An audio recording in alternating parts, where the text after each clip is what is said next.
ನಮಸ್ಕಾರ, ನಿಮಗೆಲ್ಲರಿಗೂ ದಿಶು ಹೋಮ್ ಕಿಚನಿಗೆ ಸ್ವಾಗತ.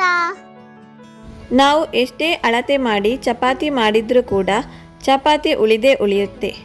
ಇವತ್ತು ನಾನು ಉಳಿದಿರುವ ಚಪಾತಿಯಿಂದ ತುಂಬಾ ರುಚಿಯಾದ ಬ್ರೇಕ್ಫಾಸ್ಟ್ ರೆಸಿಪಿ ಒಂದನ್ನು ನಿಮ್ಮ ಜೊತೆ ಶೇರ್ ಮಾಡ್ತಾ ಇದ್ದೇನೆ. ಹಾಗಾದರೆ ನಾವೀಗ ಉಳಿದಿರುವ ಚಪಾತಿಯಿಂದ ಚಪಾತಿ ಉಪ್ಮಾ ಹೇಗೆ ಮಾಡೋದು ಅಂತ ನೋಡೋಣ. ಇಲ್ಲಿ ನಾನು 3 ಉಳಿದಿರುವ ಚಪಾತಿಯನ್ನು ತಗೊಂಡಿದ್ದೇನೆ. ಎಲ್ಲ ಚಪಾತಿಗಳನ್ನು ನೀವು ಸಣ್ಣ ಸಣ್ಣ ಪೀಸ್ಗಳಾಗಿ ಕಟ್ ಮಾಡ್ಕೊಂಡಿಟ್ಕೊಳ್ಳಿ. ಚಪಾತಿ ಕಟ್ ಮಾಡಿ ಆದಮೇಲೆ ಮಿಕ್ಸರ್ ಜಾರಿಗೆ ಹಾಕಿ ತರಿತರಿಯಾಗಿ ಪೌಡರ್ ಮಾಡ್ಕೊಳ್ಳಿ. ಈ ರೀತಿ ಇದ್ದರೆ ಸಾಕು. ಇದನ್ನು ಒಂದು ಬೌಲ್ಗೆ ಟ್ರಾನ್ಸ್ಫರ್ ಮಾಡಿಕೊಂಡು ಇದಕ್ಕೆ ನಾವೀಗ 1 ಕಪ್ ಆಗುವಷ್ಟು ಅವಲಕ್ಕಿನ ಸೇರಿಸ್ಕೊಂಡು ಚೆನ್ನಾಗಿ ಮಿಕ್ಸ್ ಮಾಡ್ಕೋಬೇಕು. ಈಗ ಚಪಾತಿ ಉಪ್ಮಾ ಮಾಡಲು ಬೇಕಿರುವ ಮಸಾಲೆನ ನಾವು ರೆಡಿ ಮಾಡಿಕೊಳ್ಳುವ. ಬಾಣಲಿಗೆ 1 ಟೇಬಲ್ ಸ್ಪೂನ್ ಎಣ್ಣೆ ಹಾಕಿ 1/4 ಚಮಚ ಸಾಸಿವೆ ಹಾಕಿ. ಸಾಸಿವೆ ಸಿಡಿದ ತಕ್ಷಣ 1 ಚಮಚ ಉದ್ದಿನ ಬೇಳೆ, ಅರ್ಧ ಚಮಚ ಜೀರಿಗೆ ಹಾಕಿ ಇದನ್ನು 1 ನಿಮಿಷದವರೆಗೂ ಫ್ರೈ ಮಾಡ್ಕೊಳ್ಳಿ. ಇದು ಫ್ರೈ ಆದ ನಂತರ ಸ್ವಲ್ಪ ಕರಿಬೇವಿನ ಸೊಪ್ಪು ಹಾಕಿ ಇದನ್ನು ಕೂಡ ಫ್ರೈ ಮಾಡ್ಕೊಳ್ಳಿ.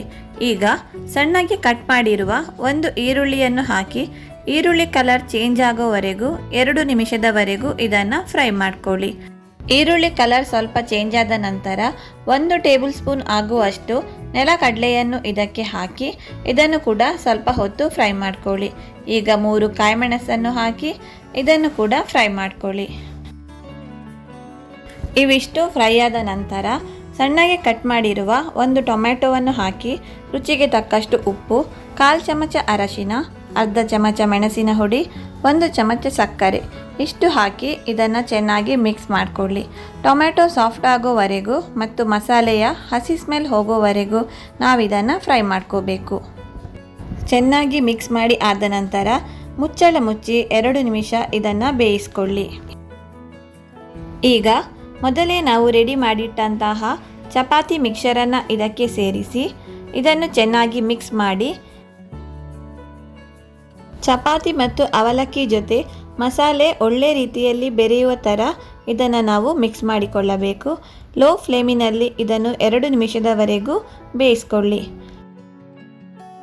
ಇನ್ನು ಮುಂದೆ ಚಪಾತಿ ಮಾಡುವಾಗ ಚಪಾತಿ ಉಳಿದರೆ ಸೂಪರ್ ಟೇಸ್ಟಿಯಾಗಿ ಚಪಾತಿ ಉಪ್ಮಾ ರೆಸಿಪಿನ ಟ್ರೈ ಮಾಡಿ. ಈ ರೆಸಿಪಿ ನಿಮಗೆ ಇಷ್ಟ ಆದರೆ ಲೈಕ್ ಮಾಡಿ, ಕಮೆಂಟ್ ಮಾಡಿ, ಶೇರ್ ಮಾಡಿ.